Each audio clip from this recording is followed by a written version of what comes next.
Buenos días, buenas tardes y buenas noches. Bienvenidos a su canal favorito, La Aburre. El tema del día de hoy es un tema muy interesante que es sobre las condiciones de los trabajadores en Inglaterra y las propuestas del comunismo científico. De igual forma, los puntos que estaremos tratando el día de hoy serán las condiciones en las que se vivían y el por qué era así, el cómo se manejó la situación en esa época, los pensadores clave que influían en el desarrollo del comunismo científico, las principales propuestas del comunismo científico, las diferencias de la teoría del comunismo científico con otras teorías del socialismo en esa época y el impacto que tuvo esta teoría en Inglaterra y en otros lugares. Pero antes de comenzar, presentaremos a los integrantes del podcast del día de hoy, su servidora Sophie y mis compañeros Daniel, Nicolás y Mena. Aira.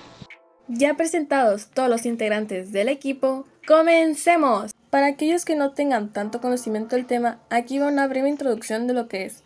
Tras los acontecimientos sucedidos por la reciente revolución industrial, esta trajo consigo diferentes innovaciones que ayudarán en el progreso de las tecnologías del ser humano, como lo es la implementación del uso de la maquinaria, el cual fue un gran avance para la humanidad. Pero, de igual forma, esto también atrajo distintas consecuencias que llegaron a afectar a distintas personas, tanto en el ámbito laboral como en el aspecto de su vida personal. A medida que las fábricas y la producción industrial se expandía, los trabajadores se encontraban en un entorno laboral caracterizado por largas jornadas de trabajo, condiciones peligrosas, bajos salarios y una falta de derechos laborales. Esta transformación dio lugar a un movimiento de protesta y a la búsqueda de soluciones a las dificultades que enfrentaban los trabajadores. Con este contexto, el comunismo científico, una corriente del socialismo, propuso cambios fundamentales en la estructura social y económica. Ya con todo aclarado, iniciemos con el primer punto a desarrollar, el cual es cuáles eran las condiciones en las que se vivía y el por qué era así. las condiciones de trabajo en la Inglaterra del siglo XIX eran extremadamente precarias para la mayoría de trabajadores debido a varios factores. Primero, habían largas jornadas laborales de hasta 16 horas al día, sin descansos adecuados. Además, los salarios eran muy bajos y apenas alcanzaban para cubrir las necesidades básicas. También existían condiciones de trabajo peligrosas e insalubres, con falta de medidas de seguridad e higiene en las fábricas y minas. Estas condiciones se debían a la falta de regulaciones laborales y el afán de los empresarios por maximizar sus ganancias. Es muy cierto lo que dices. Debido a los diferentes objetivos que tenían las personas de alto poder o de muchas riquezas, cada vez las condiciones de trabajo eran más miserables. Es decir, o eran muchas largas jornadas de trabajo o los trabajos eran más complicados, lo que ponía en riesgo la vida de la persona que la que trabajaba, que mayormente eran personas de bajos recursos. Siguiendo con el mismo tema, ¿cómo es que se manejó la situación en esa época? Según Guillermo Cabieses, el derecho laboral encuentra su génesis en los abusos que durante la Revolución Industrial padecieron los trabajadores de las fábricas inglesas. Desde entonces, los derechos de los trabajadores han sido el principal caballo de batalla de los socialistas para procurar defender al proletariado de las opresoras garras del gran capital. Así se denominan conquistas sociales a la jornada de 8 horas, las vacaciones, los sistemas de pensiones, el sueldo mínimo, las leyes de seguridad en el trabajo, entre otras.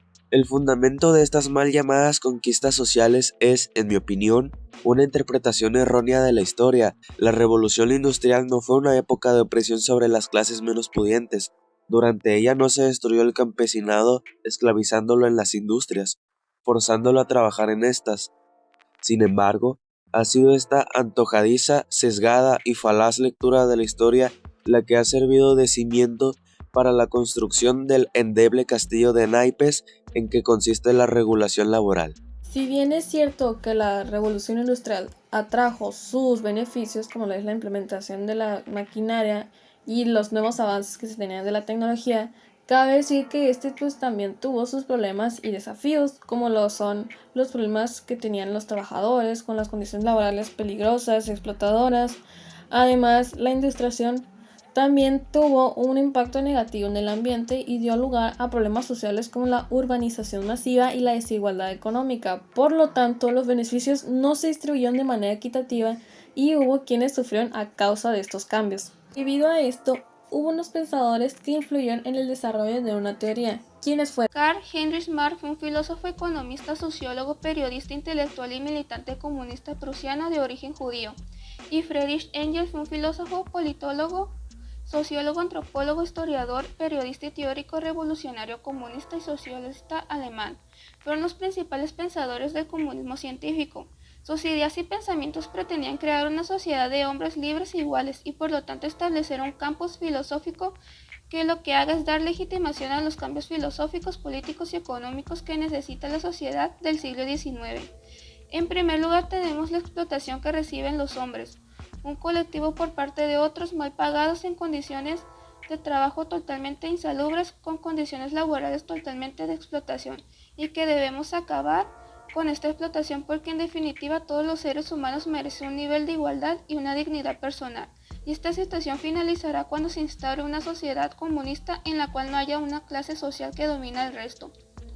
También tenía su concepto de ideología, que para ellos era un evento muy negativo, debido a que es la excusa que utiliza la clase dominante para continuar con sus privilegios.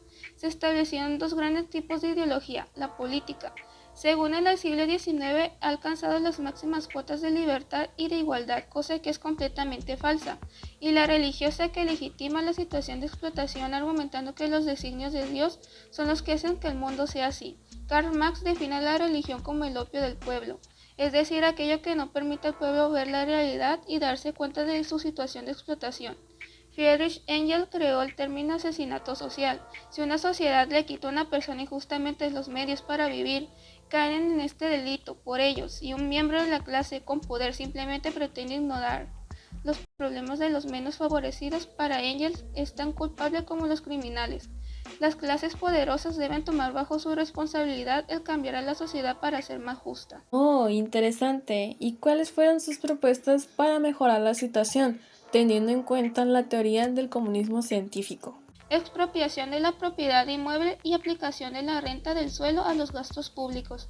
Fuerte impuesto progresivo, abolición del derecho de herencia, confiscación de la fortuna de los emigrados y rebeldes, centralización del crédito en el Estado por medio de un Banco Nacional con capital del Estado y régimen de monopolio, nacionalización de los transportes, multiplicación de las fábricas nacionales y de los medios de producción, roturación y mejora de terrenos con gran arreglo a un plan colectivo, articulación de las explotaciones agrícolas e industriales, tendencia a ir borrando gradualmente las diferencias entre el campo y la ciudad, educación pública y gratuita de los niños, prohibición del trabajo infantil en las fábricas bajo su forma actual, régimen combinado de la educación con la producción material. ¿Y esta teoría qué diferencias tenía con otras teorías que existían en esa misma época? Complementando con la información que nos acaba de brindar mi compañera Daira, en teoría, las diferencias con otras sería que el socialismo sería una economía donde los trabajadores son colectivamente los dueños de los medios de producción,